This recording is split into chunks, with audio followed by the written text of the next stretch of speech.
If even an earthly king knows how to give favor to ordinary faithfulness, how much more will the King of the universe reward those who are faithful to him?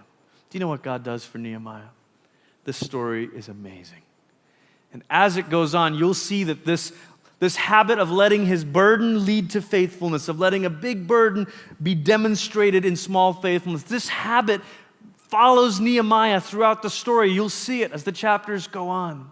But do you know the most amazing thing? Something the book of Nehemiah doesn't even tell us itself is that one day, some 400 years, long after Nehemiah first rode into Jerusalem in the dark of the night and surveyed the walls and the rubble and the ruins himself, 400 years after that, another man rode into Jerusalem, but not on a horse, but on a colt.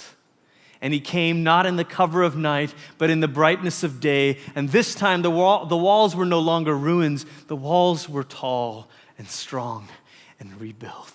And one of the gospel writers tells us that Jesus, when he rode into Jerusalem, stopped and looked around. And I can't help but wonder if Jesus in that moment said, "Well done, Nehemiah. Well done. You couldn't have known it, but your faithfulness in laying a brick on another brick, on another brick, on another brick, your faithful obedience gradually over time is what led to the walls being rebuilt. It's what led to the people returning. And because there were people who returned and the city was there again, that all of a sudden is what made possible the great triumphal entry of Jesus into Jerusalem. See, this is something Nehemiah could never have dreamed. He could never have dreamed that his burden and his faithfulness would somehow be part of the greatest story of all.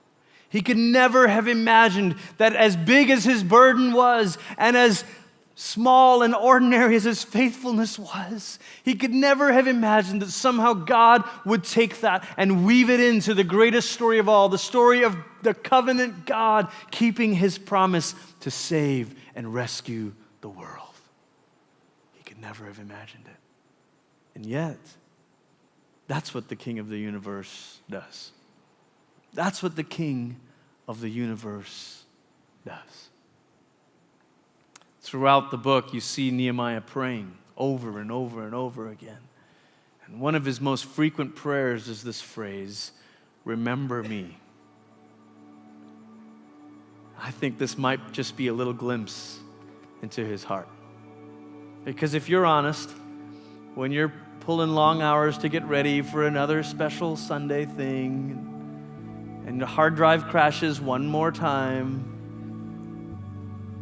you're deep buried under the frustration is this prayer that says, "Remember me, God.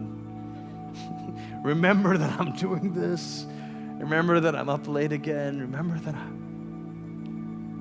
And I think the King of the universe says, "Oh, I do. Oh, I do." And somehow this is part of the greatest story of all. In the end, maybe we are not really cupbearers to earthly kings. Maybe in the end, we are cupbearers to the King of Kings. We get to be part of the ones who prepare and make ready the table of Jesus.